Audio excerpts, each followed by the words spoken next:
Dan, what's your favourite dinosaur?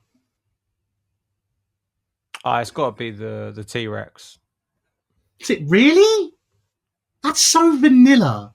Yeah, I know, but it's just I remember Natural History Museum as a kid when they opened the big Yeah, T-Rex exhibit, yeah, it's there um, all the time. and I feel like an idiot because I've got there are other ones I do like, but all my this is how stupid it is. All my references are like Jurassic Park, so I'm thinking of like the ones that are like hunting down the kids, the iconic Oh, Jurassic Park Velociraptor. Velociraptor. Yeah, I'd say Velociraptor actually is probably a close. They're tying, that and T Yeah. Rex. I mean, the reason I'm asking this, I know. So basically, for people's context, before we start, me and Dan I always have to think of like a weird question because I think it's more interesting to go, "Hi guys, welcome back," because it's a bit boring. Um, and I couldn't actually think of one, so I actually had to look a couple up, and that was the first one that came up. Oh, that's a really good one actually, because also I've really recently got into Subway Takes. I don't know if have you ever watched it. No, no. So Subway Takes, it's a guy called Raheem. I think it's Raheem, and he basically the whole thing is it's all about conversations and debate. So I know you'll love it, and it's set on the subway. So literally the New York subway is his working set. He's done it in London on the Underground. He's done it in Berlin. He's done it in Paris, and basically he goes, "What's your take?" And he either 100% agrees or 100% disagrees, and it kind of goes like that. And the one I saw recently was we should not be educated on dinosaurs until we're older because when we're kids, right, we just think, oh, this is sick, this is awesome, right? We don't appreciate what a dinosaur is.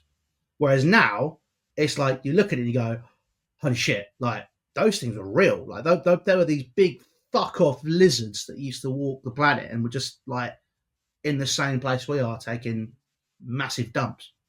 So, I mean, obviously not, in service station bathrooms, but outside of that, it's like they very much had this whole society, as it was, of these massive fucking lizards Mm, who might still exist. They might just be the leaders of the free world now instead. yeah. Talking of taking massive dumps, I think it's time we should move on to Atalanta 2, Chelsea 1. Yeah, we probably should talk about that. That is, I mean, that was diabolical. I mean, Was it? I mean, in the week, I actually think that Bournemouth and Leeds, I actually think Atalanta was the best performance. Now, don't take that as a compliment. That's like Bournemouth was nothing. It was a nothing game. And well, in terms of Chelsea attacking, it was basically nothing. Leeds was terrible. We spoke about that last weekend, or sorry, before the Bournemouth game. This one, I think the bizarre thing for me, I don't know if you felt the same watching it, that I kind of just it didn't really have much of an impact on me the way the game turned against us. And I think it was because you kind of predicted it could go that way. mm, So I wasn't that surprised by how it ended. It all felt quite timid. It all felt quite kind of like shrug. Compared to Leeds that felt so much more obviously disastrous. In some way, you could argue this was slightly worse because we went 1-0 up. There were chances for us to make it 2-0. But I don't know why do you say it's disastrous? Because I don't know if you can really say it's more disastrous than like Leeds, which I think was if you just look at one game. I'd say doing comparisons, right? And based on the list and how you just put it, I put Bournemouth at the top purely as the best performance, purely because nothing did happen. Hmm. I think Leeds is very But much we like didn't that lose. is Yeah. the We didn't lose. worst. I guess. Yeah. Yeah. Yeah. Yeah, Yeah. Fairly, we didn't lose. but even then it's like defensively we're all right, but again there's nothing going forward. But to be honest, that has been the story of how Chelsea play their football against mid to lower table teams. Where are Atalanta in the Serie A, Dan? Do you know? I think they're like 11th or 12th. They're They're 10th. 12th. Is it 10th? 12th. Yeah. I They're remember. 12th. Yeah. From my preview. Yeah. I They're, noticed. Yeah. they're Not good. 12th in the Serie A, right? They play five at the back. Do I need to say anything else? They got said It's Kolasinac and Davide Zappacosta oh my who are nullifying god! 2017-18 Premier League is still representing apparently. Yeah, I It's mean, not the Gasperini team, it's not the team that won the Europa League recently. I know they've still got some of the players like Ademola Lookman. Skamaka's been in decent form, but yeah, it's a pretty average and out of form Atalanta who've mm, really struggled. But I think that almost is the hallmark of the team that seems to thrive against Chelsea. Bad run of form, not particularly brilliant, and don't have many elite players. no. But that seems to be the recipe for disaster against this current Chelsea team. So maybe Hmm. actually playing against Jack Grealish and Kieran Dewsbury Messi will actually make Chelsea play better on Saturday. Well, I'd like to think so, but I mean, just that Atalanta game. I mean, for me, right, I saw the writing on the wall as soon as the second half started. And as soon as Charles, I can never say his name, Charles the Catalaro, Ketelare, I think is how it's the said. Catalaro, yeah, he I think you he have to when he repeat came, the pronunciation. Yeah. yeah, when he goes, oh yeah, like we knew that Chelsea were going to have a worse second half. It's like, oh my god, like that is this still a problem since Pochettino? This Chelsea team just cannot get out of second gear at the beginning of the second half. But it's like I, I am just flabbergasted, and we're also going to talk about Maresca and inconsistencies later on in the show.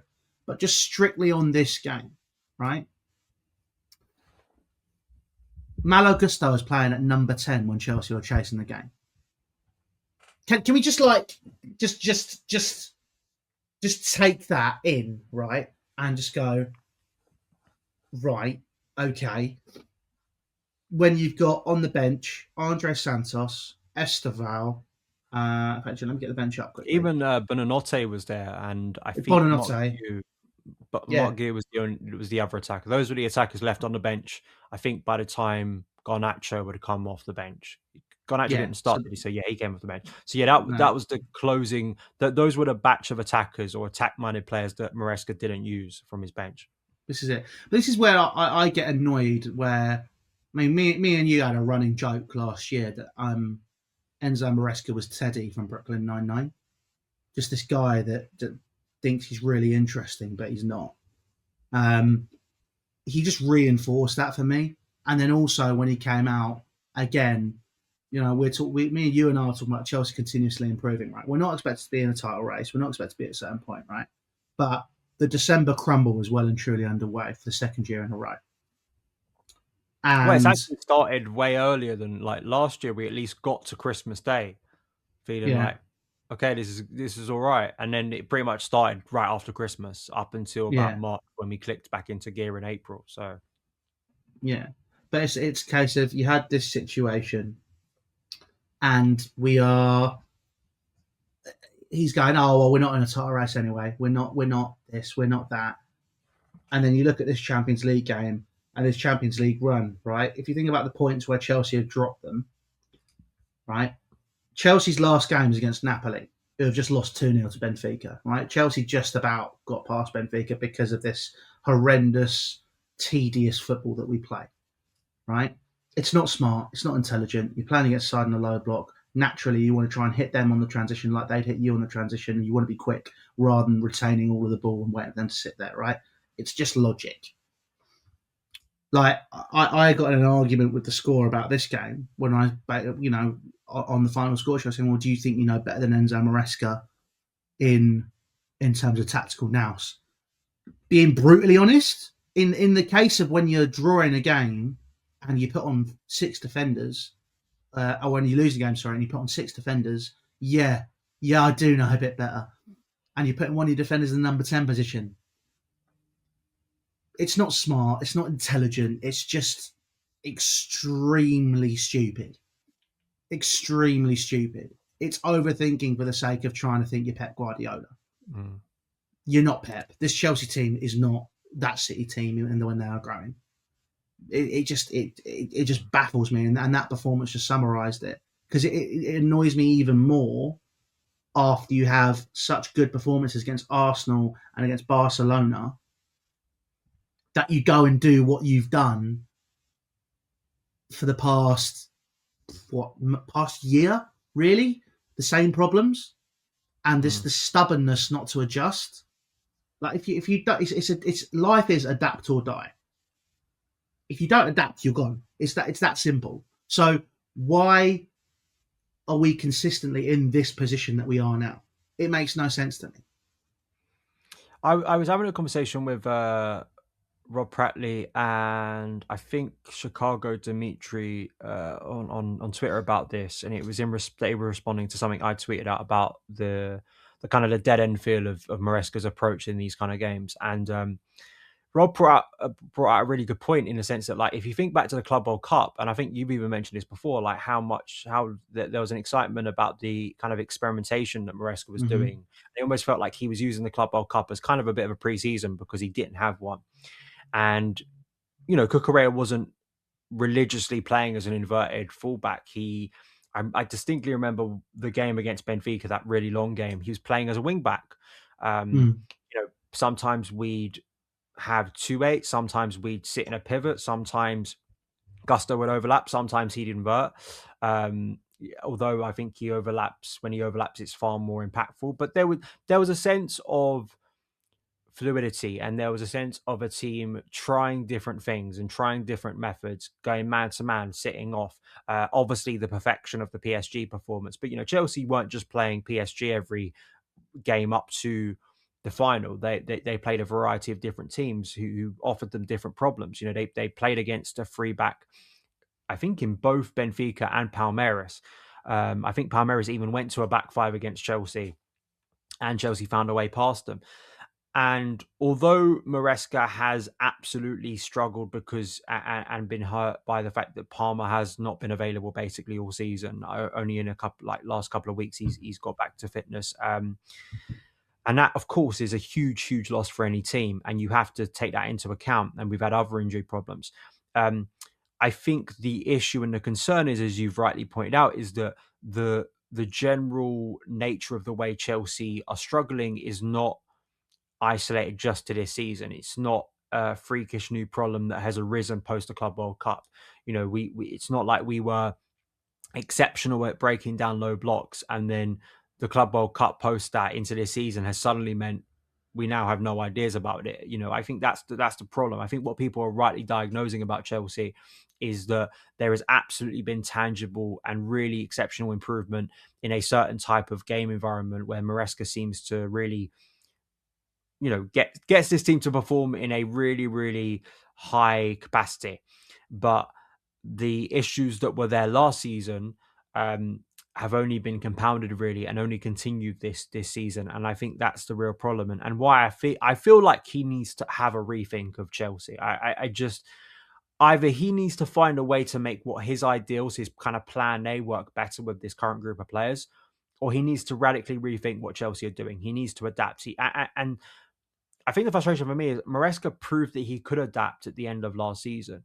However we did it, Chelsea looked completely dead in like March or early April. Like I just did not see any proof that Chelsea, and it's something that we spoke about every week on the podcast. But then Chelsea found ways to adapt. They found ways to get results. Maresca found ways to cultivate and enter the season that was defensively solid, and we got enough out of our attack that meant we claimed Champions League qualification and obviously won the Europa League, and then that led into the Club World Cup. So Maresca has proven he can get out of a sticky patch. He absolutely can. So I think he deserves the right to get out of this one. But I think the problem is that the fact that these things have overlapped over 2 seasons means that I just feel that I'll say it like this. I think that Maresca can still deliver what is kind of expected from Chelsea in like a last decade point of view, like Champions League qualification, slog right down to the final few weeks of the year, maybe a good cup run. But which I think should be the ambition, is if we want to get out of that sort of scenario and kind of average level of performance, he really needs to find something. And yeah, there are problems beyond him, absolutely. But I think that as a coach, you can't. As we've said before, you can't have it both ways. If Maresca is dealing with a terrible squad, why can he get certain performances out of them against tougher opposition? Because logically, if we had an atrocious squad, we would not be capable of battering Barcelona. We would not be capable of battering PSG. We would not be capable of having 10 men and competing in the way we did against Arsenal. So I think you can't really have it both ways. You can't, I know like there is kind of the underdog spirit, right, that can happen where players rise to the occasion. I'm not saying that's not a part of it. I absolutely think it's a part of it. But if this squad was truly hopeless, why are they capable of good performances against elite teams? How are they capable of beating them? I don't think those two things kind of logically marry up for me. So They then you're don't. led, that's but this is the problem. Like I don't disagree. There are fragilities and there are problems with our recruitment. I listen, like I've been well on board with that for a long period of time. But I think it's too simplistic to say it's a crap squad. What is Maresca supposed to do with it? Yeah. Because Well, I mean, but this is it. Uh, I think what you've said right at the top there, where you said he needs to adapt. Right. We know we've had him for 18 months now. He's not going to. It's his way or the highway. He well, is. He's another Ruben Amorim. No. But outside of the Club World Cup, and the big we've games had and the big and games. it's the big games. He's not really needed to adapt. He's kind of gone, well, my system works in these big games because they do, because we get more space. We get to do more of what we want. Hmm. So when we don't have more of what we want, he's just going, oh well, no, we'll just keep going. The thing is, we just keep getting better. We're not in a title race. We're not competing. We're not this. We're not that. I'm like, you were second in the league at this point last season. You're only 6 points worse off at the same stage.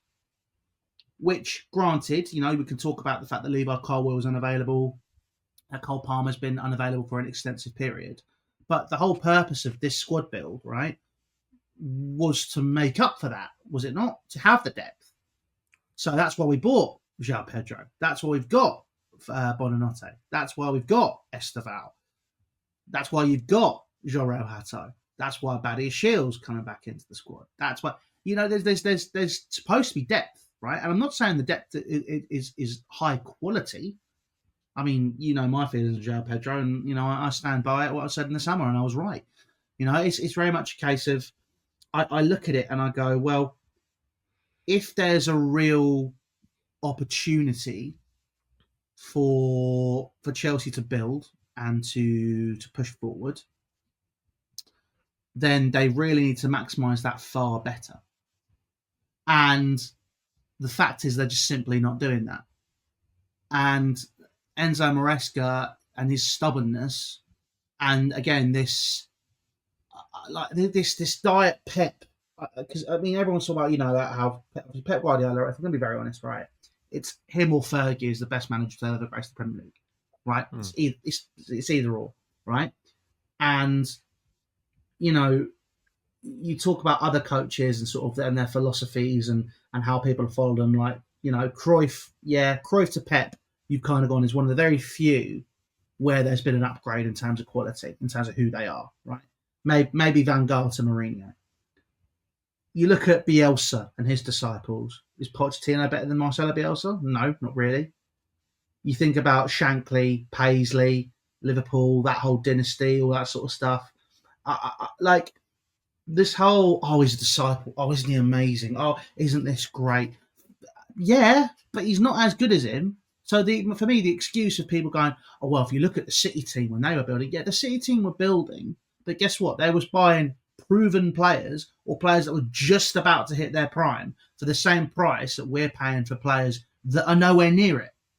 And then, by the way, when we lose to Atalanta the next day, we're signing this guy that was amazing at the Under-17 World Cup. Okay, that's great, but how's that going to help us now? It's not. And we talk about experience in this team, and you and I spoke about Tosin last week, and how age doesn't equate to experience. I get that, but at the same time, you can still buy proven players who have the experience and also have the quality. It's building the house. That's right now. Okay, what Chelsea keep looking at is they're trying to build a fourth conservatory. We'll have another conservatory because it'll add to the value. We'll have another conservatory because it'll add to the value. Yeah, but if there's nothing in the conservatory and it doesn't look that great and it falls apart every so often because you're having to fix it all the time, the value doesn't go up. The quality isn't as good. And also, I'd like to have things in the conservatory. I'd like to have a sofa. I'd like to have a television. I'd like to have maybe fucking, a warmth blanket, whatever. A mini fridge. A mini fridge. You want to have all those things. I'd like to have a very nice old bottle of wine. Because guess what? Sometimes when you're sat in a conservatory and have a nice old bottle of wine, we'll call this one a Tiago Silva. It's very nice Brazilian flavour. It's full bodied. It's rich. It's been sat there. It's been growing, and it can really help bed into the experience of that conservatory. And it can do the same in the other three that you're building as well. So this is why I get annoyed consistently. It's like not everything has to add value. If you're going to build like that, you should have bought Brighton. You should have bought Brentford, because you can build a team to do that. Chelsea Football Club is not it's not built like that. And then when people turn around to me and say, "Oh well, football's changed over the past 20 years. You can't just buy people and expect things to work." No, you can't. But you can make wiser investments. And that doesn't just, by the way, that doesn't just come down to Maresca. That then goes up to the sporting directors. But then this brings me nicely into my point where I talk about inconsistencies and behaviour. Because I put a tweet out, or quite tweeted myself actually, because Troy Deeney obviously made a very, very valid point on his podcast. On CBS with Nigel Reo-Coker, right? And he was talking about exactly what we've just said. Chelsea was second in the league last season, right? Last year, fine. Okay, we're just building. I get it, right? This year, you kind of go, okay, well, now after the Club World Cup and how he was talking before playing PSG and how we beat PSG and how Chelsea won 2 trophies last season and Chelsea finished top 4 and Chelsea invested heavily in the summer. You're not just this little team anymore. You're not quite at the next stage, but you need to make that elevation, right? We're still thinking like this. So by the time we do need to make that elevation, we're still going to be here. When realistically, we need to be a little bit higher up in terms of how we're behaving and how we're thinking. And just consistently going, oh, well, we're just building, we're just doing this, we're just doing that. I thought after the Leeds game, when he went down, just better than us. I thought, oh, okay, fine, fair enough, that's interesting. So how are you going to react? What's your reaction? And the reaction was just do the same. That's like, what is going on? I would just do the same.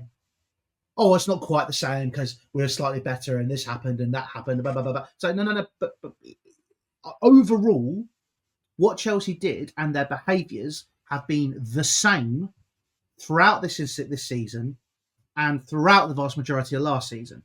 The same problems remain despite significant investment and despite Chelsea being realistically having a nicer conservatory than they did last year, because with all the experience the players have got, we've basically got stained glass windows at this point. Maybe actually no, maybe not stained glass. He wants a stained glass window in a conservatory. Maybe like they should have a very decent level of double glazing at least. But guess what? The draft still gets in. I can't believe I'm using the conservatory as an analogy. I hope people appreciate that we're humanising and bringing bringing construction towards our podcast. Bloody hell! The conservatory business is getting its money's worth on the Echo this week. I think the frustration was always going to be this season that if Chelsea didn't move substantially forward, I think people would rightly have questions, because not only did the end of last season feel like a real landmark moment in the Clear Lake era to kind of start to feel like, okay, Chelsea are starting to put actual tangible things down that you can see and feel like, okay, this is a platform for progress. And undeniably, the Club World Cup was the biggest sign of that, and the wins, the win against Barcelona, I thought was a sign of that. And I think the frustration is that I think people are more than reasonable to expect that Chelsea are no longer in sort of like, they shouldn't be on this constant building phase, like building. and next year will be better. And kind of this is my fear, is that the goalpost will just consistently get moved forward like a year. Don't judge us on our transfer business till December 2024. We're a year past that now. And, or September 2024, I think it was. It was like the 4 window plan. We're way past that now.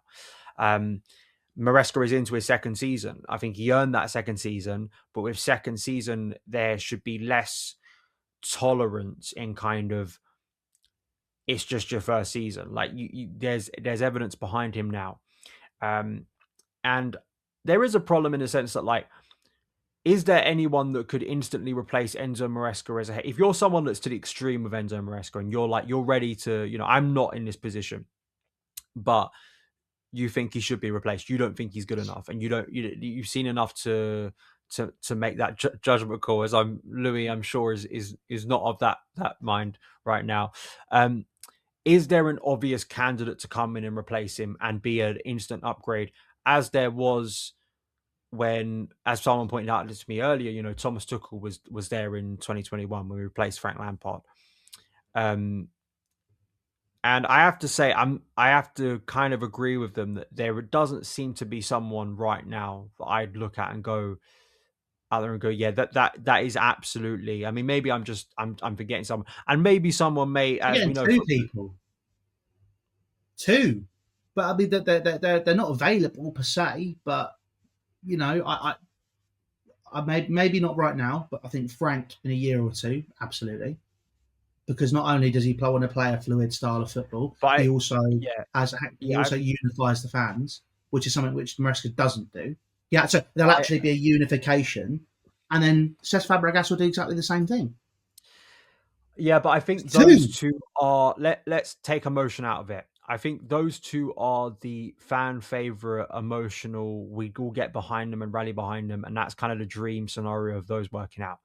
I'm talking about someone that has a high caliber elite track record of, as Thomas Tuchel did when he arrived, winning domestic European titles, okay, competing yeah, seriously in the Champions League. That is who you need to, like, what I feel about Frank, right? But he doesn't have that on his CV, and I want him to succeed at Coventry. I want him to get into the Premier League, and then we can talk. We can talk about this in a couple of years' time. Right now, if you're going to replace Maresca, you need someone who I think has that elite track record. The problem is, as has always been a suspicion under this ownership, they don't want to work with those kind of characters. I no. mean, and the trimmings and the problems that can arise from having characters like that in the Chelsea environment. I think they want someone who's malleable. They want someone who's. It's why I think they went with Maresca in the first place, because he didn't have a glittering CV. He doesn't have this major ego of kind of like, I've done this, and this at big clubs. You need to follow my lead. I think in a sense, both the hierarchy and him have been learning on the job. And so it's been I think that's why they like Maresca, because he isn't going to push back in a way that it's the easiest example in the world. But like, it's not even just Jose Mourinho. I mean, Mauricio Pochettino, for his experience at that point in his career, could also push back. So that, in essence, I think is the problem you've got. So I am a believer that I think not only because of what Maresca did last year, but based on the market, I think that Maresca still can get Chelsea Champions League football. I think that the conversation has to be is that at what point does that not become acceptable or just kind of a given? And that is kind of the acceptable required level of output. I will judge this season in a sense where if Chelsea end the season just with Champions League football, in a sense of like, we're kind of where we are, we're miles away from the title race, we've had some difficult runs, we've got Champions League football, which is probably justifiable enough to keep Maresca in the role, but we haven't really progressed in any tangible way. I think a conversation at least needs to be had that, like, well, this can't be where we are in 12 months, and you won't have the excuse. Like, if the excuse this year is the Club World Cup, I mean, I could already see a scenario where the excuse next year will be the World Cup. Well, there's going to be the And excuse, but this is what I say. This is what I'm saying. Like, I get back to the thing of like, the fixture. Chelsea were more than happy to promote, to endorse, to indulge, and to celebrate the Club World Cup. So to moan about it now is kind of like, again, I'm kind of like, you can't have it both ways. Like No, you, this is what I we mean. But all every this is why I say sort of like in terms of the balance of things, right?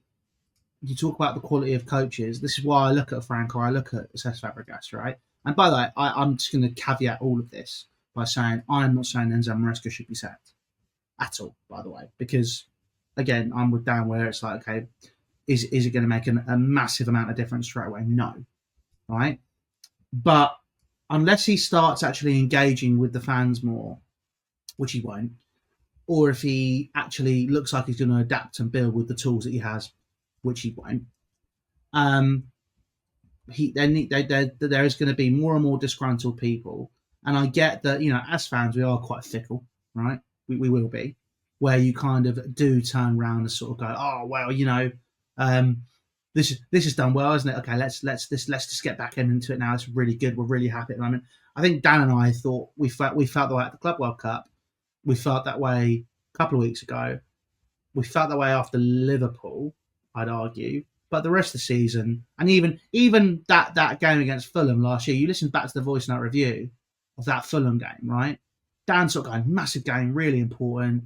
Obviously, a lot of people saying the same. Rob Prattley saying the same, like people that we respect and you know Are you and sort talking of about Fulham analyze. away?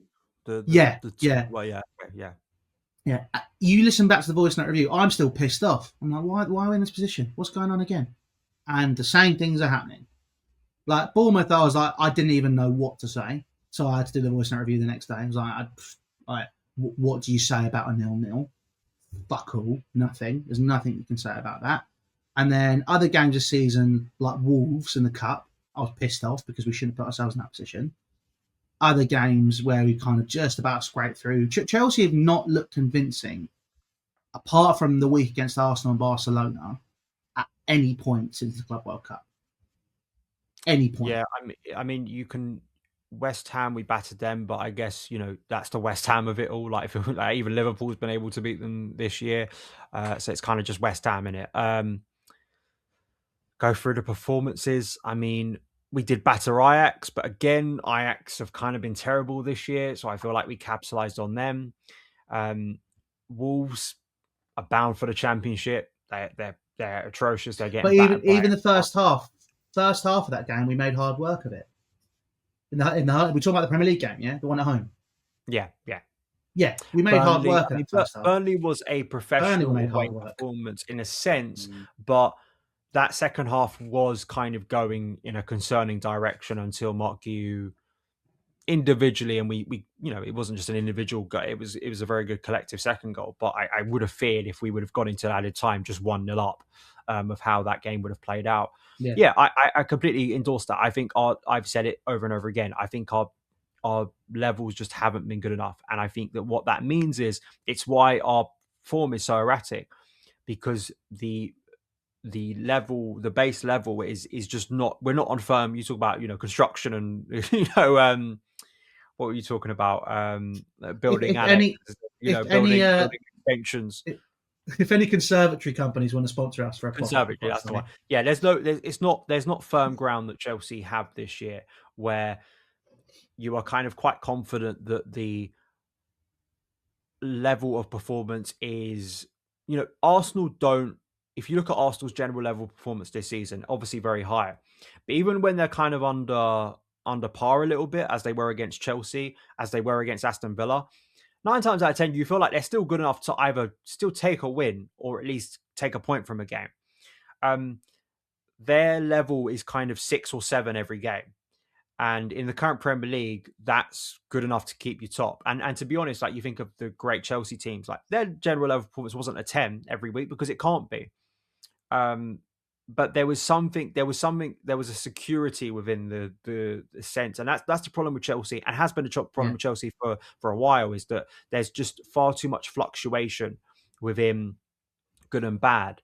And I think that at the moment, Chelsea could, I mean, historically, we'll get onto the Everton game. Historically, Chelsea are very good against Everton. And actually, at Stamford Bridge in 2025, we've been a lot better. Stamford Bridge has become a better place in 2025. Chelsea, it's a broader issue that away from home, we've been atrocious in 2025, pretty much. I mean, we're not a good traveller as a team. We don't travel well, and that is also another problem that Maresca, the club, have to resolve, because we ain't getting anywhere with our inability to perform close to our best away from home. I think as a saving grace for Maresca and a saving grace for Chelsea is because things are so fragile in the Premier League below Arsenal. It does always mean that you are only a couple of wins away from shooting right back up the table. That is the Hmm. thing I can look at right now and go, that is a good thing for Chelsea, because things can be salvaged as they were. I think it was right before that Liverpool game where we'd lost to Man United, we'd lost to Brighton. Our form was looking bad. The start to the season had been unconvincing. But then we won a couple of games and we shoot up the table, and obviously the mood kind of clicks back into gear. Is it just going to, we just have to accept that below Arsenal and maybe below Man City, kind of in Aston Villa, that those seem to be the three at the moment, especially Arsenal, is below that, as is the case most seasons, it kind of is just a free for all. And at the Hmm. end of the day, it's Chelsea have to make sure that by the time we hit April and May, Chelsea have on the roulette, on the pendulum swinging of being crap and good. Chelsea, marry it up. So by the time we hit that crucial period, we're good again, and we just are able to eke out enough good results that gets us over the line. Yeah, but then also that goes both ways, because right now the way Chelsea are playing, I'm looking at the table right now whilst we're talking. Right, end of this weekend we could be 12th, Yeah, which is which yeah, is no, which is no, so Chelsea. the jeopardy is as Yeah, much as the the the rewards really that could come with winning a game. I'm just saying that's what makes it why you can't go overboard and say the season's done. But yeah, I'm not you saying that know, in the slightest. But what I'm saying is I'm very much sort of. I mean, you know me, and you've known me for a long time now.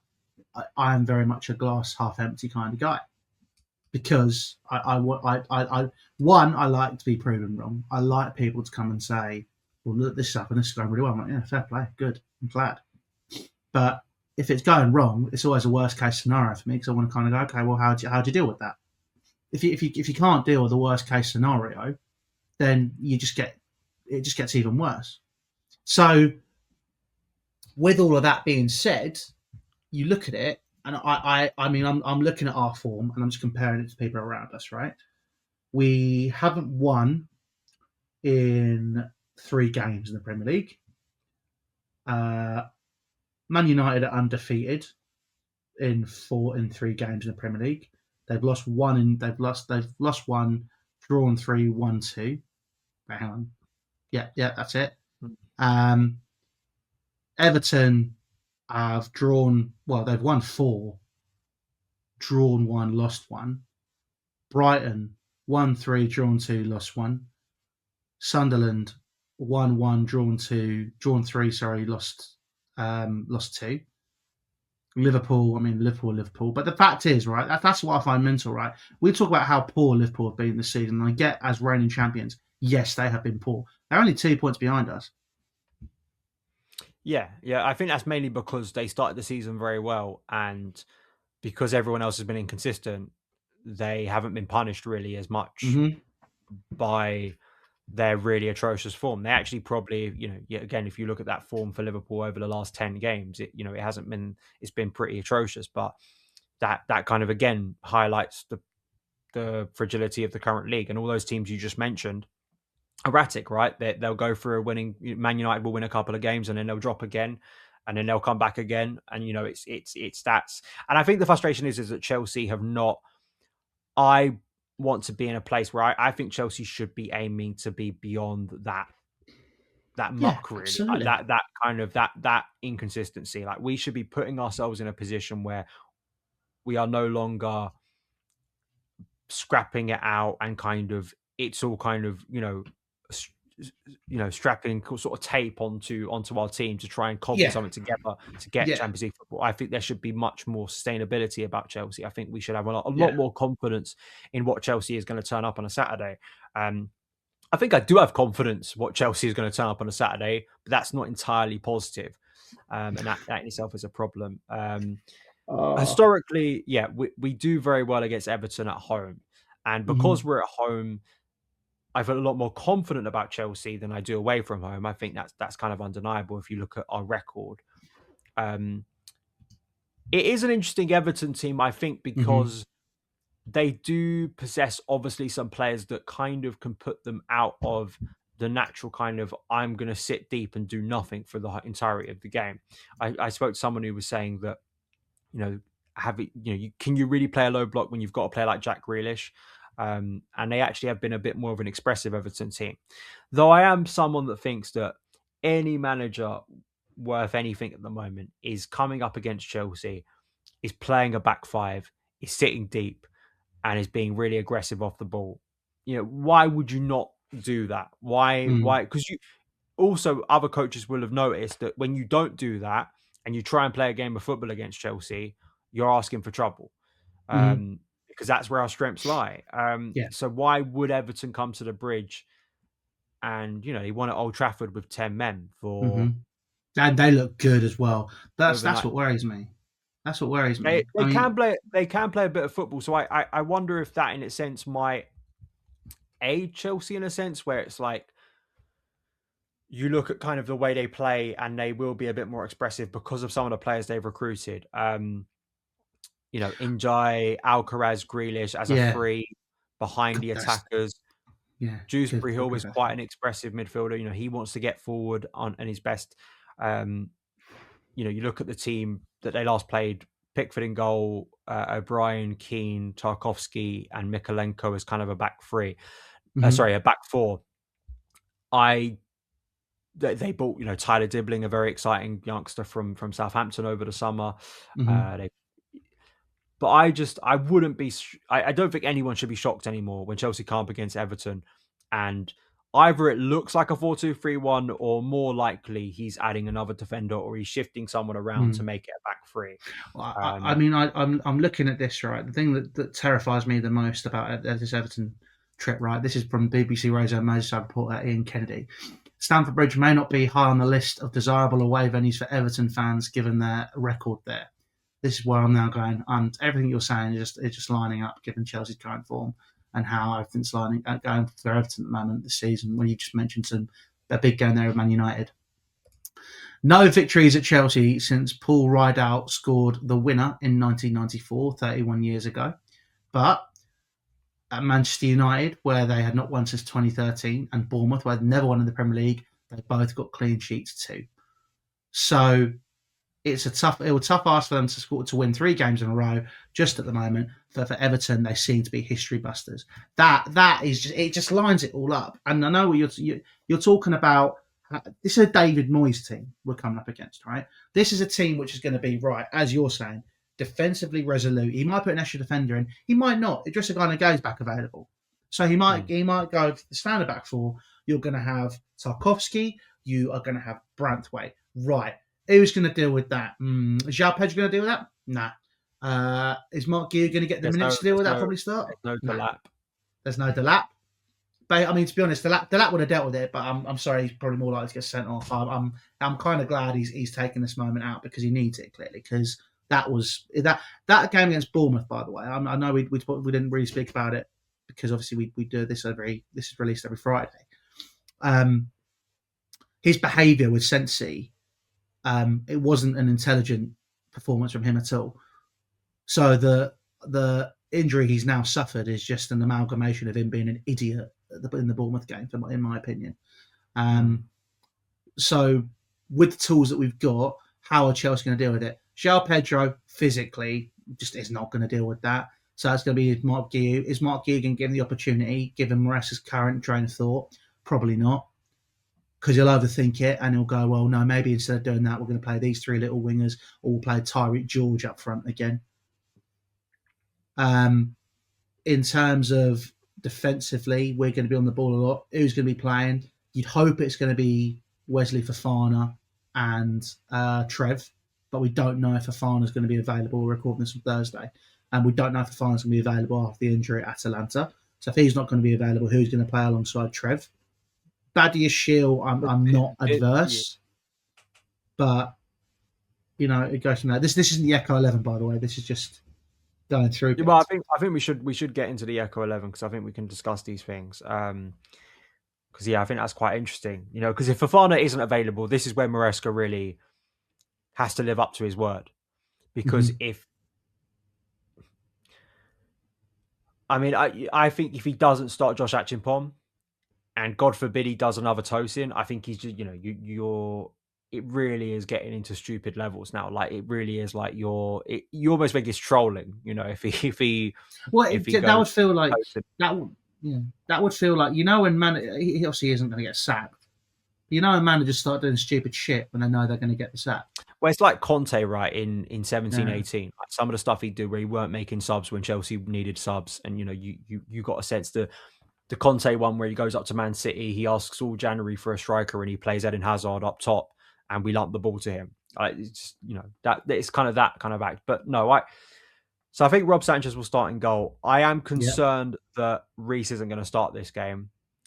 Um, I am concerned based on that it's one of those where I could see him benching Reece, resting Reece, managing his minutes, but Reece absolutely should start. I'd start him as right back. I'm a I believer would if Reece you starts. because we got no Caicedo. Still no Caicedo. No, actually, yeah. Okay, let's play Reece in midfield. What we say about Gusto in midfield, I don't think it applies to Reece because Reece could have scored and he set up the first one in midfield position. So midfield position for Reece is he can still be very effective because he's a wonderful player. But Reece has to start for me in this game. He just has to. I think that then I'd start Malo Gusto as a right back. Please, Hmm. no more messing about with putting a centre back there. It just doesn't work. It's a waste of time. I agree. I agree. So I mean, with that being said, I think it's kind of a case of Cucurella stuff. I mean, we should talk a little bit about Cucurella because I thought his impersonation of Virgil van Dijk for the second goal wasn't great, but then also is it worth raising the question? Is he maybe running on fumes at the moment? Well, he Does has he to need be. a I mean, rest? the number of minutes he played last season was insane. I think he was top out of all of Chelsea's outfield players for minutes. And we bought Jarell Hatto as kind of a player that could limit that intense schedule. Um, Again, about rotation and stuff, I think Maresca didn't help Hatto, didn't help himself with using Hatto as a centre back for some reason against Karabag. That was really the last time we saw Jarell Hatto. Um, I think Jarell Hatto is obviously going to start against Cardiff. He is there are certain players that I look at who are just guaranteed to start on Tuesday. So that might give Maresca the excuse to play Cucurella again. But his form has also just not been that great. Like he has been tailing off. Him and Enzo Fernandez are probably two players that need a rest. Mm. They will, I think, absolutely get a rest against Cardiff again. I think that's what is kind of the get out for Maresca is that he'll go, well, I took Enzo Fernandez off earlier against Atalanta. Cucurella won't start and won't probably play any minutes against Cardiff. All in preparation for Newcastle away. So I still think Cucurella starts. It's an important game. You have to win it. And I think that I think the shame for Jarell Hatto is that you want to kind of ease him in a position where Chelsea are in a better place, Hmm. where I think more people would be kind of, there isn't that, if Chelsea had won against Bournemouth, they'd won against Leeds, they'd had a positive display and performance against Atalanta. I think then the conversation or the ease to which you bring Hatto in would be there because he'd be Hmm. coming into a confident, thriving team. He'd be coming into a team that has to win, that has to get a Hmm. result right now. And I know he's a professional, he's an international too, but there is that kind of awkward dynamic. In some ways, it's better for him as a fringe player when players aren't when the team isn't. If you're a fringe player, it's better when the team isn't playing well. Selfishly, because you've got more of a chance to get into the team. But I just think in terms of the players Maresca trusts, I think Cucurella is one of those top ones in the list. I think him, Yeah. Neto, Enzo Fernandez, these are players that are going to play kind of the majority of minutes, and I just think they will continue to play. Is that great? No, not really. And you have to, I think, try and get Hatto into this team eventually because we have to see the quality of him. You have to use the strength of depth. But I can't see Cucurella not starting this game when if there was no Cardiff game in midweek, I think it's a more realistic chance that Hato starts. Yeah. Okay. So yeah, we'll go. I agree. So I'll go Cucurella, Josh, Trev. Josh, if Fofana isn't available, I think is kind Yeah. of my thinking on that. If Fofana's available, you still Fofana and Chalobah are a strong performing back two. They just are. Again, Hmm. they kept a clean sheet against Bournemouth. You know, they undefeated. I think when they've started this season together. Yeah, I think that you go with that. But absolutely, if he isn't available, Josh is the first name for me coming in. It has to be based on his performance the other night. Okay. Okay. So I've got Josh coming in if Fofana's unavailable. Trev, uh, Gusto, James, Enzo. The number 10 position is an interesting one. Cole Palmer obviously wasn't taken to Atalanta as a precaution. Realistically, he probably starts this one. Yeah, But failing that, again, just putting it out there as a devil's advocate situation. You look at the Everton midfield and how industrious it is, right? Do you go industrious? Do you match it? Do you put in Andre Santos? I do think Andre Santos is one of those players that I think absolutely needs to come into the conversation because, you know, when Caicedo got this suspension and this is the third game, this is the last game without Caicedo, right? So we have him back for Yes. Newcastle. Is that it was kind of obvious that Santos would start to take up minutes. I think he should. It's the dynamic of whether you push Enzo Fernandez forward, which I think at times works, and I think at times, you know, James and Santos feels a nearer comparison profile wise in central midfield than James and obviously Enzo Fernandez. Hmm. Um, so I'd actually swap it round. But then the issue you've always got is that Palmer, Esteval, Neto, and Joao Pedro, and whoever is let, you know, you have to take out one of the attackers in that sense. You have to not play one of them. So I ponder what Maresca's thinking on that because yeah, it's a home game. Chelsea have to take the initiative in this game. They're going to Mm. be given the initiative, I think, by their opponents. So I think an argument might come up that if you have too many midfielders when you leave Palmer or Esteval on the bench and things don't go well for like the first half and we look really we're lacking something in attack, we're lacking a little bit of ingenuity, I think people would accuse Maresca then of kind of being a little bit safe. But I agree with you that Santos absolutely is a name that needs to come up. I just think, would you rest Enzo Fernandez in this game? He's looked pretty bad over the last week, in my opinion. Like I know he did have a hand in the opener against Mm. Atalanta, but you know, He do needs a you rest. He needs a. I James? agree with You you. go He with needs a rest.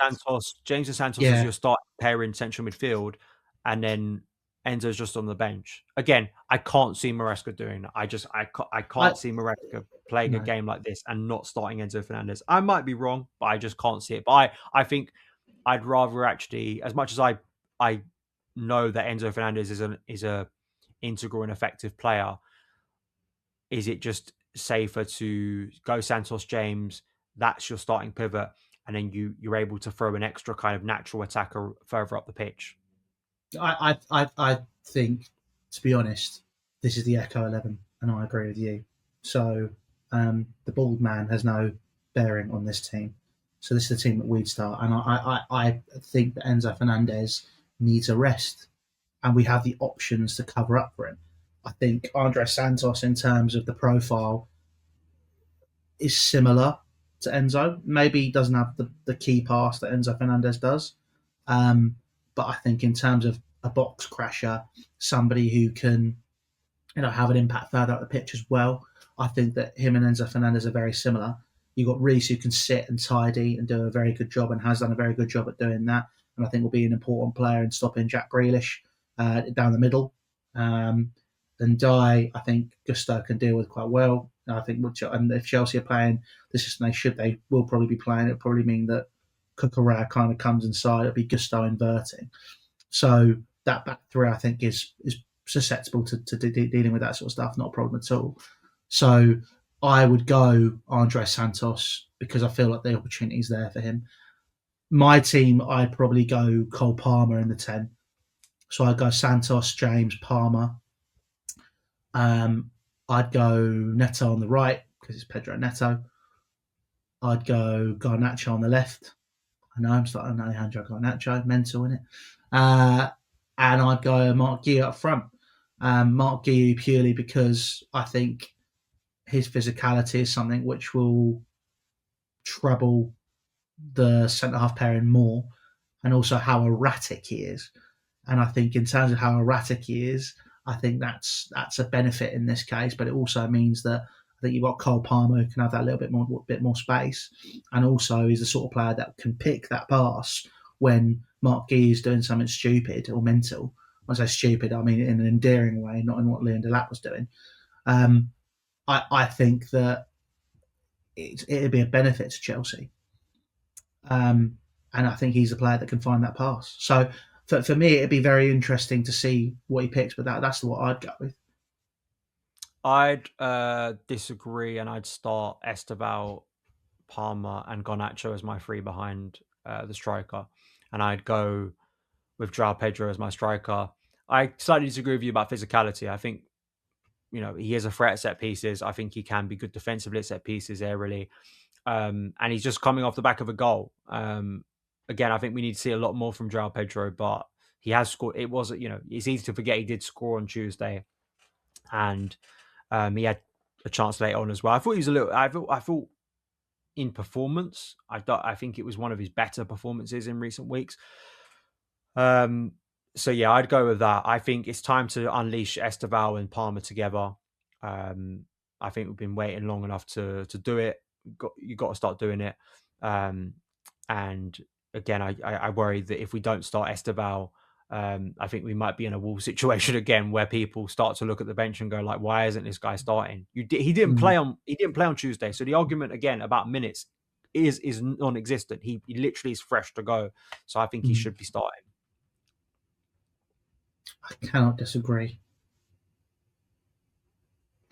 The only thing I disagree with then is the lack of Pedro Neto, because I just think he's our most effective winner. I don't think you can't disclude him. I think he is the hard. Yeah, he's a hard worker, and I don't always think he's the most effective, but he's definitely improved this year. I'd start him on the left then. Although I think if I'm just looking at numbers, I think Garnacho and Esteval for me are kind of still the two that I look at and go, the numbers say without all the minutes that they are effective. But I understand why Neto is kept in the team because of his work rate and because of his relentless running. And I think Maresca again trusts him. He's one of those high trusted players within the. I think if Maresca had a list of the players he trusts the most, I think Neto's in the top 3 or 4. Like, I think that's undeniable. Yeah. So okay, that's what I'd go with then. So your Echo 11 to face Everton this weekend at Stamford Bridge goes a little bit like this. It is Robert Sanchez in goal, the PFA player for November. Fair play to him for getting that. That's a very, very good achievement for him. Left back, Marco Correa. Right back, we are going with Malo Gusto. Your two centre halves, you're going with Josh Achimpong / Wesley Fofana and Trevor Chalobah. Your two defensive midfielders are Andre Santos and Reece James. Your number 10 is Cole Palmer. On the left is Pedro Neto. On the right, it is Esteval Willian. And up front, fine, you can have Joao Pedro, but I still think he's codswallop. So we'll see what happens. But that is your Echo 11 to face Everton. Obviously, make sure you tune in to Final Score with the score on the game after the game. Sorry, should I say? Put your comments in there, and obviously make sure if you want to get in and talk, you can jump in with the score and rambles to give your piece. That is over on X, and of course, will be available on podcast platforms after the game. We're trying to get more people listening to that, so get involved, please. It really does help us out quite a lot. But make sure you hit the sub button down below if you're watching on YouTube. If you're listening on Spotify, make sure you give us a 5-star review. It really does help the pod. And of course, as well as that, please do make sure you do it on other platforms if you're listening as well. But I have been Louis. I've been Dan. And this has been the Chelsea Echo. We'll see you next time.